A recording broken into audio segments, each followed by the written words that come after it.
যদি জিজ্ঞেস করে কে বাবু কি দেখানা খেয়েছো, কয় ডিম পোচ। আবার কয় আর একটু উন্নত বসা, কয় অমলেট। মানে একই ডিম, গ্রামে বাজা আর শহরে গেলে অমলেট। কতক্ষণ ঠিক না ব্যাটি? আমি এখানে অনেকবার আসছি, 15-16 বার। মানে কালেক্টর হিসাবে দাওয়াত দেয়। আপনারা জানেন আমি ভিক্ষা করি, আন্তর্জাতিক ফকির, প্রাইভেট কার নিয়ে ভিক্ষা করে খাই। কতক্ষণ আমার ভূমিকা কথা কওয়ার সুযোগ নাই। ভূমিকা নতুন কথা আপনারা মেলা আমার কাছ থেকে শুনেছেন। সম্মানিত সুধী, আমি যে আয়াতে কারিমা তেলাওয়াত করেছি ওই আয়াতের সরল অর্থটা শুনুন, তারপরে শুনুন। অসুবিধা হইতেছে কি? আল্লাহ কয় আল্লাজি খলাকল মাউতা ওয়াল হায়াতা। আপনারা সকলেই জবান খুলে কন হায়াত মৌতের মালিককে। আরো জোরে বলুন, হায়াতের মালিক, মৌতের মালিক, সুস্থতার মালিক, অসুস্থতার মালিক, ধনীর মালিক, গরিবের মালিক, ফকিরের মালিক। আজ থেকে বছর 4 আগে ময়মনসিংহ 30 সাল থেকে যারা লাইনে দাঁড়া আছেন, আমি তাকে বসতে কমু না। যেই বসবেন না কই তখন ওই দাঁড়াও থাকে না, ওখান থেকে বাড়ি ফিরে যাচ্ছে না, সেই জন্য বসবেনও বলবো না। যারা দাঁড়িয়ে আছেন তাদেরকে আমি বসতে কমু না। অনেকে মাদ্রাসার তলবেলেম এবং অনেক আলেম ওলামা দেখতেছি। আপনাদেরকে যদি ডেকে ডেকে বসার লাগে তাহলে তো আমি এখন কি কমু, আমার কোনো বাসা খুঁজে পেতেছি না। যারা ওলামাই কেরাম আছেন এখনই বসেন, অল্প সময়ের ভিতরে আমাদের মুফতি সাহেব আসবে। আমাদের খান সাহেব মনে এসে গেছেন ইনশাআল্লাহ। গাজীপুর চৌরাস্তাতে বয়ান করতেছেন, 9টা বন্ধ বয়ান করুন। ওখান থেকে আসতে যে সময় 10টার মধ্যে আমাদের মাহফিলে পৌঁছে যাবেন ইনশাআল্লাহ। সকল বক্তাই আমাদের মাঝে ইনশাআল্লাহ যথাসময়ে উপস্থিত হবেন, কোনো টেনশন নাই, এইটা ভাইবেন না। কারণ খান সাহেবকে যতদিন আমি এখানে নিয়ে এসেছি সেটা আমার মাধ্যমে দাওয়াত হয়। ইনশাআল্লাহ আমার সাথে কথা হয়েছে, যোগাযোগ হয়েছে। আমরা একই থানার মানুষ, একই সমসাময়িক মানুষ, একসাথে অজনসিও শুরু থেকে শুরু করেছি। বন্ধুর মতো চলি, এক ল্যাপ এক কম্বলের মধ্যে শুয়ে থাকি। সেই জন্য ভাইজান অল্প সময়ের ভিতরে চলে আসবেন। আলহামদুলিল্লাহ আমরা যার যার মতো জাগানে বসে পড়ি। 30 সাল থেকে আল্লাহর একজন বান্দা, এদিকে তাকান, খুব মনোযোগ দিয়ে শোনেন। 30 সাল থেকে আল্লাহর একজন বান্দা একটা সিএনজি রিজার্ভ করছেন। স্ত্রী প্রেগনেন্ট, 9 মাসের বাচ্চা স্ত্রীর পেটে, সাথে 5 বছর একটা বেটি চল আছে, তার নাম শাম্মী। কি নাম? কথা কয় না, পত্রিকায় পেয়েছিলাম তাই সেই ওয়াজ করতেছি। স্ত্রীকে ঢাকা উন্নত ক্লিনিক আনতেছেন, ভিতরে যে বাচ্চাটা কোন পজিশনে আছে এটা ফিজিক্যাল পরীক্ষা করার জন্য আসতেছেন। 30 সাল থেকে বের হয়ে ময়মনসিংহ ভালুকা একটা জায়গা আছে না নাই? কথা কয় না। ওই জায়গায় ঘাতক এক ট্রাকের সাথে সিএনজির সাথে মুখোমুখি সংঘর্ষণ হয়ে একদম স্পটেই ওই 5 বছরের স্বামী, তার প্রেগনেন্ট স্ত্রী এবং স্বামী 3 জনই মারা গেলেন। পেটের ভিতরে যে 9 মাসের বাচ্চাটা, সিএনজির চাপ লেগে পেটটা ফেটে বাচ্চা ছুটকিয়ে সাইডে যা ময়লার মধ্যে ধুলার মধ্যে পড়ে আছেন। এলাকাবাসী আসছেন, বাচ্চাটা কোলে উঠাইছেন, পাশে একটা ক্লিনিকে ভর্তি করেছেন। তার ফিজিক্যাল পুরা দেহ পরীক্ষা করে দেখে ওই বাচ্চার বিন্দু মাত্র ক্ষতি হয় না। হায়াত মৌতের মালিক আরো জোরে বলুন। লম্বা কথা বলতে চাই আমার বন্ধু, বাবাও গেল, মাও গেল, 5 বছরের স্বামী বোনটাও চলে গেল, পেটের ভিতরে 9 মাসের বাচ্চা। আমার বন্ধুরে বাচ্চারা বেকার আছে নাকি, উপর হয়ে আছে নাকি, কোনো বন্ধুরে কোনো সমস্যা পেটের মধ্যে আছে নাকি, তাই ঢাকা আসতেছেন আমার বন্ধুরা স্ত্রীর পেটের বাচ্চারা পরীক্ষা করার জন্য। 3 জনই মা বাবা বোন ডেড স্পট। আমার বন্ধুরে ডেড বডি হয়ে গেল, স্পটেই ডেড বডি। আমার বন্ধু ওই বাচ্চাটা আজও পর্যন্ত সুস্থ আছে। আবার একটু আওয়াজ করে বলুন, হায়াত আর মৌতের মালিক জানি কে? আমার বন্ধুর ইসলামের শুরু যুগ ব্রাহ্মণের যুগ। আমার আপনার পয়গম্বর মক্কার অলিতে গলিতে পাহাড়ের চিপায় চাপায় আমার বন্ধুরে কাফেরদের কাছে কালেমার দাওয়াত লইয়া যায়। যেই লোকটার কাছে আল্লাহর পয়গম্বর দাওয়াত দেন, দাওয়াত বন্ধুরে প্রচার করেন, যার কাছেই বন্ধুরে লা ইলাহা ইল্লাল্লাহ দাওয়াত দেন, ওই মানুষটাই বন্ধুরে আমার পয়গম্বর মিষ্টি মধুর কথা শুনে লোকটার সঙ্গে সঙ্গে কালমা পড়ে মুসলমান হইয়া যায়। আবু জেহেল তাকাইলেন, মক্কার মানচিত্রের দিকে তাকা, দেখে রে মুহাম্মাদের দিন যত করছেন তত মুহাম্মাদের পাল্লা খালি ভারী হইতেছেন। মিস্টার আবু জেহেল বুদ্ধি শুদ্ধি করে আমার বন্ধুরে একটা মিটিং ডাকলেন, একটা কনফারেন্স করলেন। কোথায় করলেন মিটিংটা বন্ধুরে? দারুন নাদোয়া নামে একটা বন্ধুরে কাফেরদের বৈঠকখানা আছে। ইসলামকে পৃথিবীর থেকে মিটিয়ে দেওয়ার জন্য, আল্লাহর পয়গম্বরকে পৃথিবীর থেকে মিটিয়ে দেওয়ার জন্য, কোরআন শরীফ পৃথিবীর থেকে তুলে দেওয়ার জন্য তাদের যে পরামর্শশালা করতেন দারুন নাওদা, ওর মধ্যে বন্ধুরে আবু জেহেল, আবু লাহাব, সাইবা, উতবা, ওলীদ ইবনে মুগীরা বড় বড় কাফেরদের চিফ কমান্ডার মিটিং করা শুরু করে দিলেন। এক একজন বন্ধুরে পরামর্শ দেয়। কেউ কেউ পরামর্শ দেয় মুহাম্মদকে আমরা দেশ থেকে তাড়িয়ে দেব, আর একজন বলে তাড়িয়ে যে দিবি, মুহাম্মাদের মুখের যে মিষ্টি ভাষা, মুহাম্মাদের মুখের মধ্যে যে কথার মধ্যে মিষ্টি, এর চাইতে মিষ্টি জিনিস আর পৃথিবীর আদালতে নাই। ওনাকে যে দেশে দেওয়া যাবে সেই দেশে তোমাদের সহজাতি ভাই আছে, তাদেরকে তো কালমা পড়ে বের মুসলমান বানায় দিবেন। এ বন্ধু, ওলীদ ইবনে মুগীরা এই জাউরার বাচ্চা কয়, ও তো জাউরার বাচ্চা, উতুল্লিম বাদা জালিকা জানিম আছে না কোরআন শরীফের আয়াত? ও কিসের বাচ্চা? জাউরার বাচ্চা, জারজ, অবৈধ সন্তান, পিতৃহীন। কাফেরকে যদি খারাপ ভাষা মুখ করি সওয়াবই হবো, গুনাহ হবো না। এই বদমাইশ কয় যে মুহাম্মদকে এক কাম করি, একবারে শেষ করে দিই। নাউজুবিল্লাহ এই কয়জন কইলেন, আর গলা কোয়া লাগবো না। হ্যাঁ করে না নাউজুবিল্লাহ, কোনা আলহামদুলিল্লাহ, বুঝে সুঝে মাইরেন। আবু জেহেল কয় দোস্ত তোমার কথা ঠিক আছে।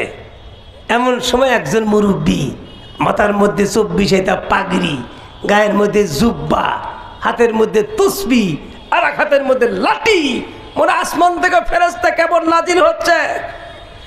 এই বদমাইশ দারুন নাওদার গেটের মধ্যে গেটটা লক করলেন। আবু জেহেল কয় মান আনতা, তুমি কে? আমি তোমাদের সকলের মুরব্বী। কোন মুরব্বী? কয় মিস্টার ইবলিস। মুরব্বী চলে আইছেন, মনে হয় একবার অজগবি আলাইহিস সালাম জিবরাইল ফেরেশতার মতো রূপ ধরে চলে আইছে। সেই তার চেহারা, সেই তার পাগড়ি, সেই তার আদি কাপড়ের জুব্বা, কি দামি কাপড় চুপুর। আয়সা কয় যে তোমরা যে পরামর্শ করতে চাও, এই পরামর্শ দিয়ে কাজ হবো না। তোমরা যে কয়জন মক্কাতে আসো, এই কয়জন মোটামুটি ওলীদ ইবনে মুগীরা যে পরামর্শ দিছে ওটা মেনে নেওয়া যায়। আবু জেহেল সমর্থ করছেন, এটাও মেনে নেওয়া যায়, কিন্তু ভালো করা যায় না রেখা। বলে কি, তোমরা যে কয়জন মক্কাতে আসো এই কয়জন মিলে কাজ হবে না। তোমরা প্রত্যেক গোত্রের থেকে এক একজন করে লিডার ডাকবা, আর ওই লিডারের অধীনে যেন আরো 20-50 জন থাকে, সকলেই মিলে মোহাম্মদকে ঘাইল করবা। মোহাম্মদের পক্ষ থেকে চাপ আসবে। মোহাম্মদের এক একজন সাহাবীর পাওয়ার আর ক্ষমতা, আসহাবিকান নুজুম। মিস্টার ইবলিস তো বড় আলেম, ও কোরআন হাদিসে ওয়াজ করে বেড়াইতেছেন প্রধান অতিথি। হ্যাঁ, বুঝতে তো পারছি, আমি জানি যে আমার সময় ওগুলো আসবো, ওনা আসার দরকার আছে। ওগুলো না আসলে তো টিবিলিটি হয়ে গেব না। আমাদের প্রধান অতিথি আসতেছেন, জি আসছেন না? জি, ওই যে ওই মোটরসাইকেলের পিপিক শুনেই বুঝতে পারছি যে আমাদের সালাউদ্দিন বাবু ভাই মানে আসছেন, বিশেষ অতিথিও আসছেন। ওনারা পলিটিক্স করেন তো, কতদিন যাবৎ যে মানুষের বাড়ি বাড়ি শুয়ে থাকছে 16 বছর পর্যন্ত।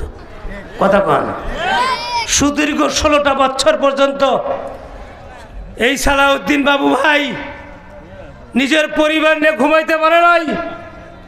ঘরের মধ্যেও যদি দিনের বেলায় একটু খানা খাইতে বাল বাচ্চার সাথে সাক্ষাৎ করতে আসেন, শান্তি পায় নাই, খালি গেটের দিকে তাকা থাকছে। কোন সময় মনে হয় পুলিশ এসে হাজির।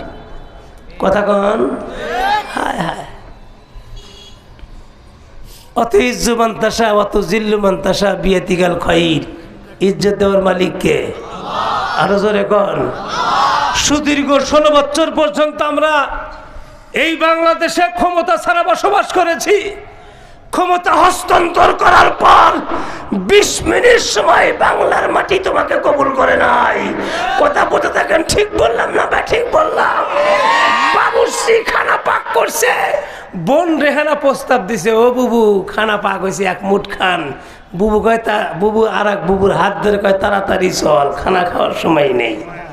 এই ইজ্জত দেওয়ার মালিককে 41 সাল পর্যন্ত স্বপ্নে দেখছিল মনে হয় বাপের ভিটে, আর বাপ দাদা 14 গোষ্ঠীর তালুক। কথা কন, ঠিক বললাম না ঠিক বললাম? যদি কোনো মানুষ অন্যায় করছে তার দলের লোক থানার ধরে নিয়ে গেছে, ওসি সাহেব আদবের সাথে জিজ্ঞেস করছে, বাবু তুমি কোন দল করো? আমি ছাত্রলীগ করি। কয় সোনার ছেলেকে ধরছে। কিসের ছেলে? জোরে কোন, কিসের ছেলে?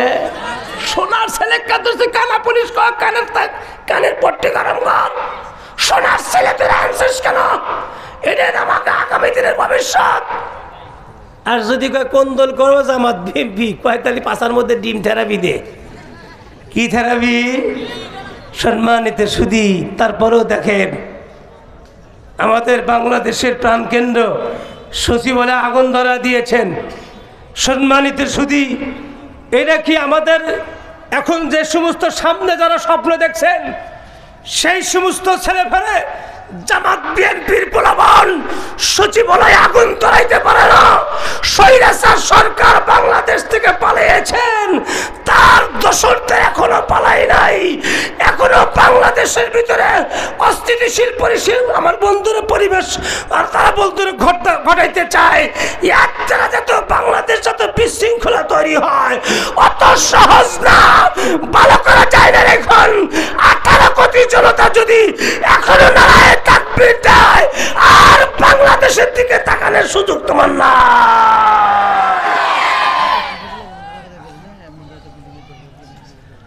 বন্ধুরা, লম্বা কথা বলতে চাই না, গরম করতে পারি, কালেক্টর বক্কা ভিক্ষা করা লাগবে, সেই জন্য বন্ধুরা ওইদিকে বয়ান করতে হয়, লম্বা নাই। বন্ধুরা ডাকতে বলে কি হয়েছে? বলে প্রত্যেক গোত্রের থেকে এক একজন করে গ্রুপ লিডার ডেকে পরামর্শ করো। নবীর এক একজন সাহাবী, তার ইজ্জত আর সম্মান আকাশে চন্দ্রের মতো সূর্য তারকার মতো আল্লাহ পাক দিয়েছেন। এ দুনিয়ার মুসলমান আমার ভাইরারে, আসুন আমার বন্ধুরা, আর লম্বা কথা বলতে চাই না। এবার বন্ধুরা আবু জেহেল ডাক দেখায়, মিস্টার ইবলিসকে ডাক দেখে, মুরব্বী একটা কথা বলতে চাই। বলি কি? সবেমাত্র একটা সন্ত্রাস তৈরি হয়েছে বাড়ি, তার এমন নাম হলো হাবিব ইবনে মালেক। ওর কাছে 1000 লাঠিয়াল বাহিনী আছে। আমি ওর কাছে যদি, ওই বন্ধু আমার ক্লোজ বন্ধু, ওনার কাছে যদি চিঠি পাঠাই, সঙ্গে সঙ্গে 1000 বাহিনী লইয়া আমার দরবারে চলে আসবেন। আমি বাহিরের লোক দিয়া মোহাম্মদকে পৃথিবীর থেকে চিরি বিদায় করতে চাই। অতীতের স্বৈরাচার সরকার আমাদের দেশের পুলিশ দিয়া ওলামায়ে কেরামকে বন্ধুরে জেলখানার মধ্যে কষ্ট দেয় নাই। ওই পাশ্চাত্য দেশের আমার বন্ধুরে ভারতের পুলিশ দিয়া ওলামায়ে কেরামকে নির্যাতন করেছে। এদেশের যারা পুলিশ বাহিনী সবাই তো আর আমলি করে না, সবাই তো আর শেখ হাসিনার গোলাম না। এরা তো আমারই ভাই ভাতিজা, আমার মহল্লার, আমার দেশের হুব্বুলতের মিলান ইমান, দেশপ্রেম ইমানের লক্ষণ। বাংলাদেশের পুলিশ দিয়া ওলামায়ে কেরামকে নির্যাতন করা যাবে না। সেই জন্য ইন্ডিয়া থেকে পুলিশ নিয়ে এসে আমার দেশের নাগরিকের সার্টিফিকেট দিয়ে তাদেরকে প্রশাসক তৈরি করে ওলামায়ে কেরামকে অমানসিক নির্যাতন করেছেন। এই রক্তর প্রতিফল আল্লাহ ঘটাবে কি ঘটাবে না?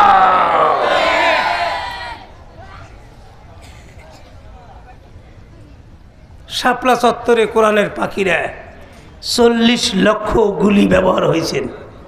40 লক্ষ গুলি। ওই সমস্ত কোরআনের হাফেজ, ওই সমস্ত ওলামায়ে কেরাম সরকারের কি ক্ষতিটা করেছেন?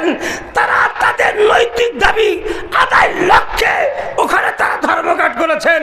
তাদের চুক্তিপত্র মেনে নিলেই তো তারা বন্ধুরা আফসে চলে যেতেন। তারা তো তোমার ক্ষমতা চাই নাই, তারা এদেশের ইসলাম রক্ষা করার জন্য, কোরআনের ইজ্জত রক্ষা করার জন্য নবীর ইজ্জত রক্ষা করার জন্য তারা আমার বন্ধুরা শাপলা চত্বরে জীবনকে বাজি রেখে তারা আমার বন্ধু ধর্মঘাট করেছিলেন।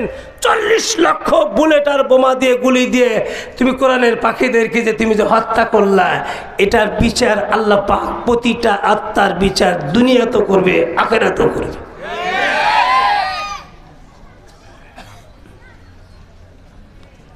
অসুবিধা হইতেছে আমাদের মেহমানরা এরা চা পান খায় আসবে ইনশাল্লাহ, একটু পরেই আসবে। সম্মানিত শুধু যে কথাটা বলতে চাচ্ছি, আবু জেহেল ডাকদা কয়, মিস্টার শয়তানে কয়, ও শয়তান চাচা, একটা নতুন একটা সন্ত্রাস তৈরি হয়েছে, মানে ওর কাছে 1000 লাঠিয়াল আছে, যুদ্ধ করে, তারা শক্তিশালী, তাদেরকে যদি আমি চিঠি দেই আর আমি যদি মোটা অঙ্কের স্বপ্ন দেখাই, ওই হাবিব ইবনে মালিক 1000 লাঠিয়াল নিয়ে নবীকে মারবার জন্য মক্কাতে চলে আসবেন।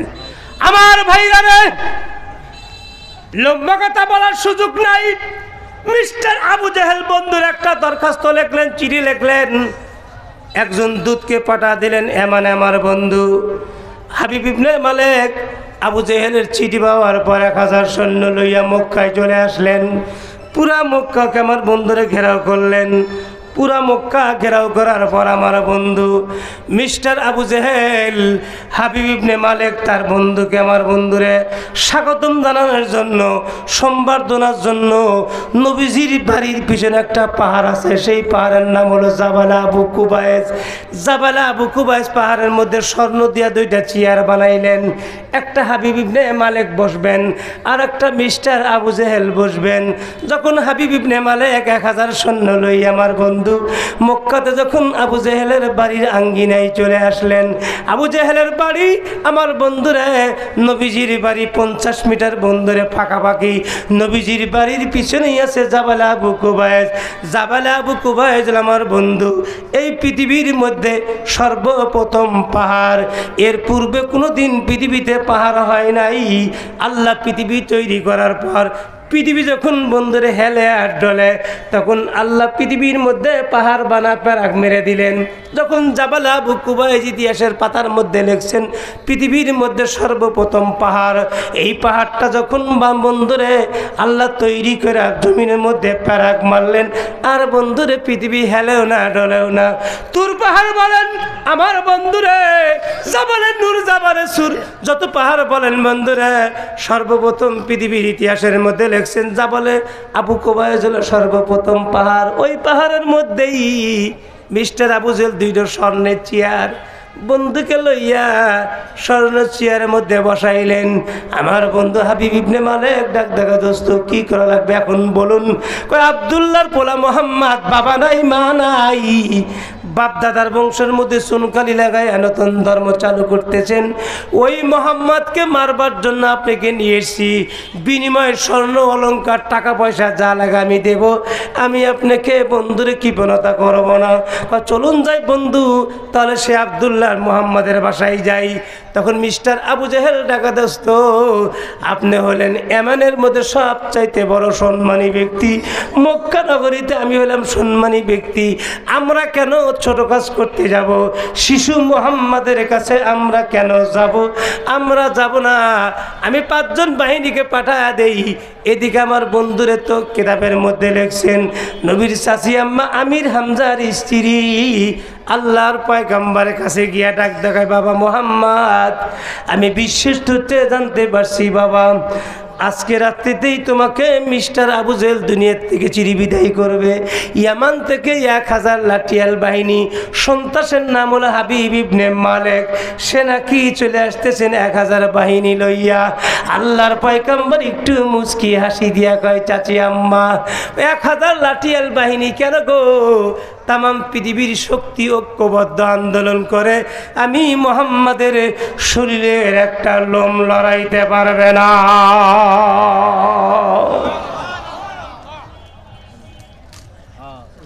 আমির হামজার স্ত্রী ডাকতে বলে, বাতিদা মোহাম্মদ, ছোট্টবেলা তোমার মা মারা গেছে, মায়ের পেটের মধ্যে 6 মাস থাকতেই তোমার আব্বা চলে গেছে। বাবারে,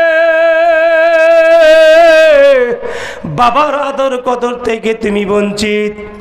6 বছর বয়সে যখন তুমি তোমার মাকে মামা বলে ডাকতে শিখলা, রব্বুল আলামিন তোমার আম্মা জানকে লইয়া গেল। আমি আমির হামজার স্ত্রী তোমাকে কত গোসল দেওয়াইছি, কত খানা খাওয়াইছি, কত আদর করেছি। আমার ছেলের চাইতেও তোমাকে আমি বেশি মহব্বত করি। কেন যেন রে বাবা, তোমার মুখের দিকে তাকাইলে আমি আল্লাহর বান্দি সহ্য করতে পারি না।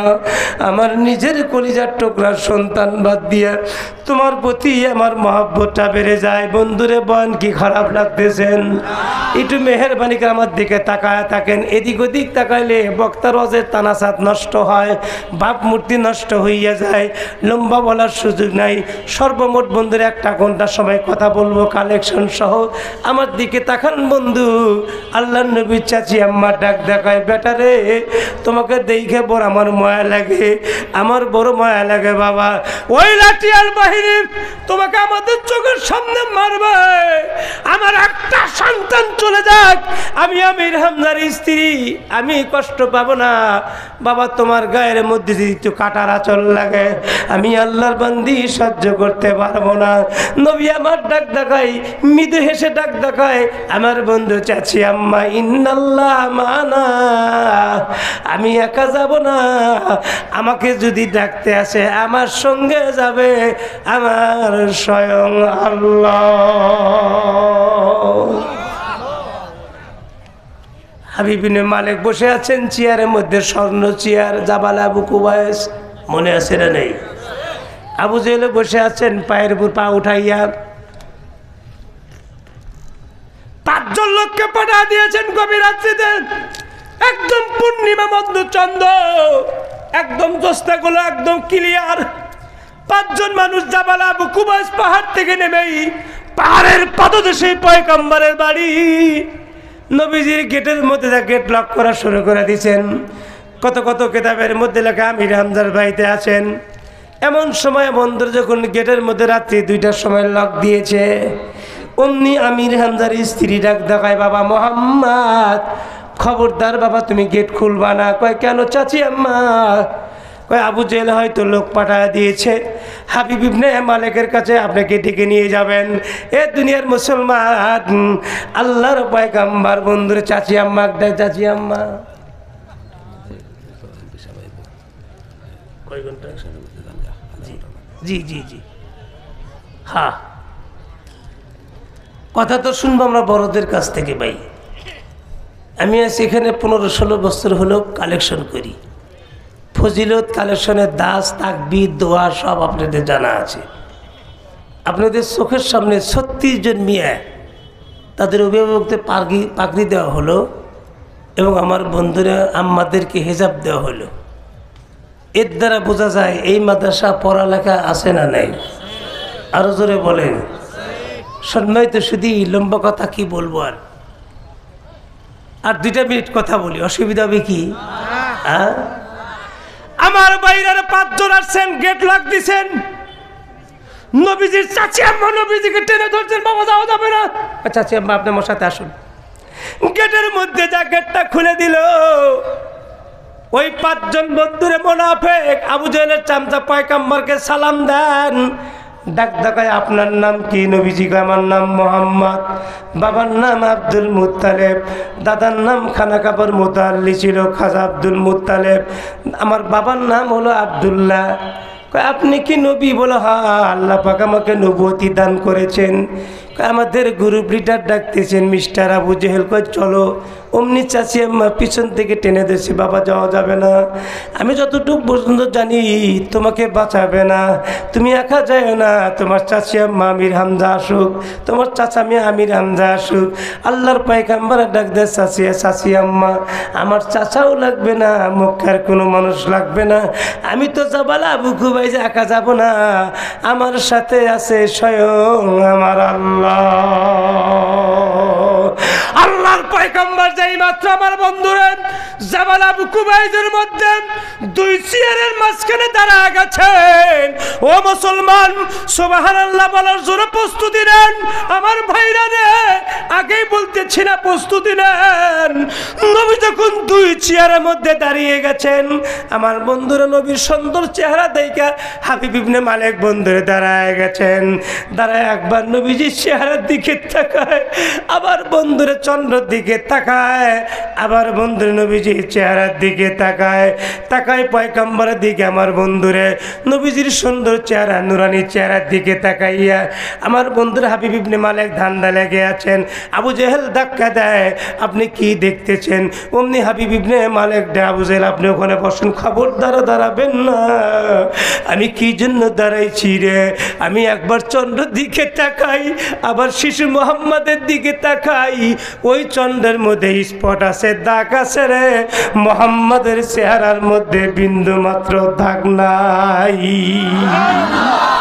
ডাকটা বলতে আবু জেহেল রে, দুধের ভিতরে আলতা দিলে চেহারাটা যেমন হয়, এই মোহাম্মদ কোনদিন মিথ্যা নবী হতে পারে না। আমি মোহাম্মদকে দুইটা প্রশ্ন করব, মোহাম্মদ যদি দুইটা প্রশ্নের উত্তর দিতে পারে রে, আমি তো মোহাম্মদকে মারব না, আমার বাহিনী দিয়া মোহাম্মদকে নিরাপদের সাথে তার বাসায় ফিরে দেব। দুইটা প্রশ্নের যদি উত্তর দেয়, আমি হাবিব ইবনে মালিক সহ 1000 সৈন্য নিয়ে এসেছি, সবাই কালমা পড়ে ইমান লইয়া ইয়ামানে ফিরতে চাই। আবু জেহেল ডাক্তার কয়, দোস্ত আপনি গাইলেন কি জন্য? আপনি কি কথা বলেন? বলবে চলবেন কে? যেই কামের জন্য আছি সেই কাম করেন। হাবিব ইবনে মালিককে পাঠান, যেই কামের জন্য আছে সেই কথা করেন। রাখেন আপনার টাকা, রাখেন আপনার স্বর্ণ, আমার জীবনে এত সুন্দর মানুষ আমি পৃথিবীতে দেখি নাই, আমাকে ভালো করে দেখতে দেন। দুধের ভিতরে আলতা দিলে যেরকম হয়, চেহারাটার মধ্যে এরকম। আমার বন্ধুর অনেক লম্বা আওয়াজ আছে, সবগুলো ছেড়ে দিলাম। আবু জেহেল তখন ডাক দেয়, দোস্ত কোনো প্রশ্ন করা লাগবে না, কোনো প্রশ্নের দরকার নাই, চলেন যায়। কয় না, আমি প্রশ্ন করব, প্রশ্নের যদি উত্তর দিতে পারে আমি সত্য নবী যাচাই করব। আমার বাকি অনেকগুলো কাজ আছে, আমি তো তাকে মারব না, তাকে ইজ্জত করব, তার হাত ধরে কালমা পড়ে মুসলমান হব। শুধু আমি না, 1000 সৈন্য মুসলমান হইয়া আমি ইমানের সাথে আমার দেশে ফিরব। জবান খুলে আওয়াজ তুলে বলা যাবে না আমার হাওয়া আল্লাযী খলাকাল মাউতা ওয়াল হায়াতা। বলুন তো বন্ধুরে, হায়াত আর মউতের মালিক কে?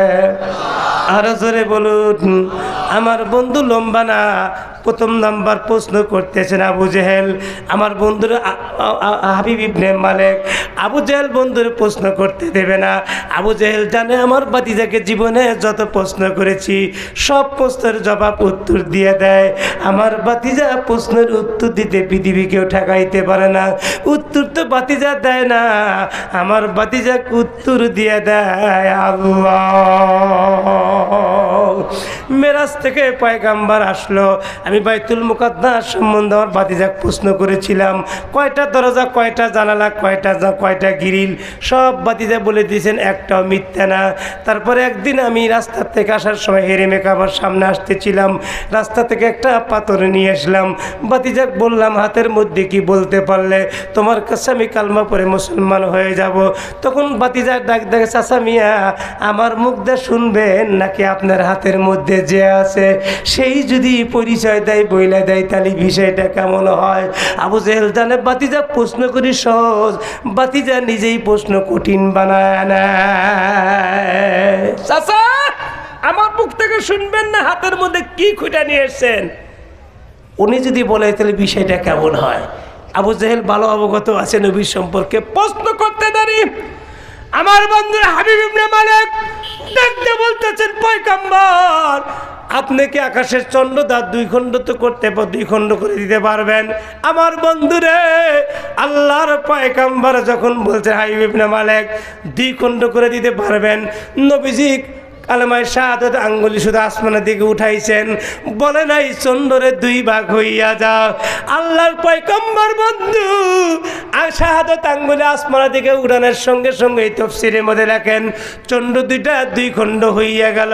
আর একটা নতুন কথা শুনিয়া রাখেন বন্ধু, 2 খণ্ডই হইয়া শুধু ক্ষান্ত না, চন্দ্র 2টা বন্ধুরে কাঁপতেছিলেন। নবী তখন ডাক দেখা, চন্দ্র রে তুই কেন কাঁপতেছিস, খণ্ড কেন কাঁপিস?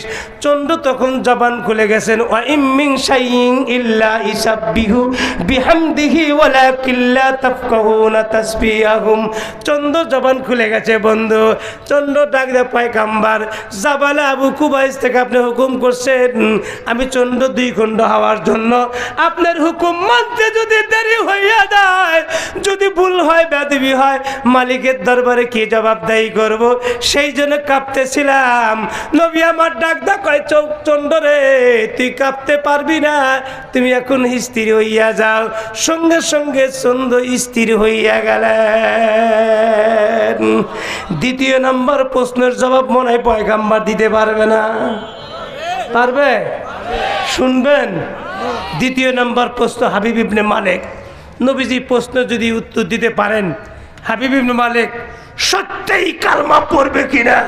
সম্মানিত সুধী, নবীজির কাছে হাবিব ইবনে মালিক কালমা যদি পড়েন, নবীজির কাছে কি আবদার করে, নবীজির সেই আবদার পূরণ করবে কিনা? সম্মানিত সুধী, ওই আবদার নবীজি পূরণ করতে যাবেন, আল্লাহ পাক ওখানে বাধা দিবেন। কি ধরনের বাধা? বাকি 8টা শোনার দরকার আছে না নাই? লম্বা কথা ফজিলত বলতে চাই না। 36 জন ছাত্রী আজকে বোরকা নিলেন, তার বাবাদের মাথায় পাগড়ি, দাদার মাথায় পাগড়ি, চাচার মাথায় পাগড়ি, তারা আজকে কত আনন্দিত। পৃথিবীর সবচাইতে কোরআন শরীফের পরে যে কিতাবটা বুখারী শরীফ, এই কিতাব আপনার নুরানি কায়দা আলিফটা উচ্চারণ করতে পারেন না, আপনার বিটি, আপনার ভাতিজি, আপনার নাতিন, আপনার শালিকা আজকে এই বুখারী শরীফ খতম করছেন। লোকটা যখন পাগড়ি দিলাম, লোকটা কত আনন্দ, তার মা ও দাদিরা কত আনন্দ। এরকম কি আপনার মন চায় না যে আমার একটা বিটি ভাস্তি বুখারী শরীফ খতম করুক? মন চায় না বাজান? যখন মন চায় না, হয়তো বিটি ভাস্তি নাই, তাহলে উপায় কি? বলে এই এলাকায় গরিব অসহায় ছাত্রী আছে, ওই রংপুর দিনাজপুর থেকে আসছেন, ময়মনসিংহ থেকে আসছেন, গরিব মানুষ, মা ফ্যাটকাইতে চাকরি করে, বেতন পায় 12,000, বাসা ভাড়া 5,000, থাকে 7,000, 100 টাকা কেজি আলু, 120 টাকা কেজি পেঁয়াজ, খাইব কি আর কি দিক দেব কি? কথা বল। অথচ দিনের মধ্যে বড় আশা, বিটিকে হাফেজা বানাবে, আলেম বানাবে, স্বামী নাই, 5টা বাচ্চা নিয়ে আসছেন। আল্লাহর বান্দি 5টা বাচ্চা নিয়ে ঢাকার বাড়িতে আসছেন। ছেলে পেলে জীবনের সুখ শান্তির জন্য মা পেটে পাথর বেঁধে পরের বাড়িতে ঝিয়ের কাজ করে খায়। আমার বন্ধুরা হোটেলে বাবুর্চিগিরি করেন, তেলের মধ্যে বড় আশায় বালিটি নাই, আমার পিটিকে আলেমা বানাবো, পিটিকে হাফেজা বানাবো, আর বাবার জন্য দোয়া করবে, আমার জন্য দোয়া করবে, এইরকম একটা তামান্না ওই মহিলাটার। কিন্তু বন্ধুরা বেতন খরচা করে থাকে 7,000 টাকা, আর 3টা বাচ্চা আছে, আরও বন্ধুরা তার ওষুধপাতি কত খরচা আছে, বাড়তি খরচা আছে। আছেন কি কোনো মায়ের পাগলা বেটা ইতিম অসহায় ছাত্রীদের মুখের খাবারের জন্য 1,50,000, 20,000, 10,000, কথা বলতে পারি না, আমাকে এই 10টার সোয়া 10টার মধ্যেই নামতে হবে, অতিথিরা কথা বলবেন, তারপর আমাদের শাইখুল হাদিস সাহেব আসতেছেন, উনি শেষ সবক দিবেন, তারপর আমাদের আব্দুল বাসেদ খান সাহেব বয়ান করবেন, ওনারা ঘুমাবেন, আগামীকাল জুমার নামাজ পড়বেন, প্রত্যেক দিন 2-3টে করে প্রোগ্রাম। সেই জন্য ভাইজান পায়ে ধরে বলতেছি, আমি আর ফজিলত শুনাইতে পারলাম না, ফজিলত শুনে না আমার দিল কান্দে, আমার একটা মেয়ে, আমার একটা ভাতিজা, আমার একটা আপনজন এরকম একটা আলেমা হোক, কিন্তু সেই ভাতিজা অথবা বেটি নাই। আপনি নিয়ত করেন যে আমি আজকে 10,000 টাকা দিচ্ছি, একটা মেয়ে জেনে খায় পরে আলেমা হয়, এই নিয়ত করে দিতে থাকেন। আল্লাহ পাক ওই আলেমা হয়া ওনার বাবারা যে সোয়াব, আল্লাহ পাক কবরে যে সুযোগ সুবিধা, ওই সুযোগ সুবিধা আল্লাহ পাক দিয়ে দিবেন। একজন বিদেশ থেকে ওইটা আসেন, সকলে আমার পরিচিত মানুষ ভাইজান, 10,000, 20,000 টাকা যারা নিয়ে এসছেন, মেহেরবানি করেন অতি তাড়াতাড়ি কাজটা শেষ করি। আল্লাহর একজন বান্দা দাঁড়ান না বাজান, এই মাদ্রাসায় 2000 সাল থেকে শুরু হয়েছেন, হাঁটি হাঁটি পাপা করে শুরুতে টাকা পয়সা দিয়ে হয়। আসুন না আল্লাহর একজন বান্দা শুরু করেন। টাকা তো আমি তো উঠাবো, আর তো অন্য কোনো বক্তা উঠাবে না। শুধু আর প্রধান বক্তার জন্য দেরি করবেন কেন? প্রধান মেহমানত দেরি করবে কেন? টাকা পয়সা যা কিছু দেওয়ার আছে আমার কাছে দিয়ে দেন। আসুন আল্লাহর একজন বান্দা শুরু করেন যে আমি 10,000 কি 20,000 50,000 1 লাখ এরকম জানাতে পারেন, মেহরবানি করে আমার বন্ধুরে 15-20 মিনিট সময় কথাটা শেষ করে দেবে ইনশাআল্লাহ। হাবিব ইবনে মালিক আবার আপনার পয়গম্বরকে দ্বিতীয় নাম্বার প্রশ্ন করবেন। প্রশ্নের উত্তর নবীজি দিতে পারবেন কি পারবেন না? আবু জেহেল ওখানে আমার বন্ধুরে তার মুখ একবার বাইতা মুরগির পাছার মতো বানা বসে আছেন। দস্তক নিয়ে আসলাম ভাড়া করে, দস্তক এমন থেকে নিয়ে আসলাম, দিকে তাকায় আবার জি দেন মাশাআল্লাহ নারায়ে তাকবীর।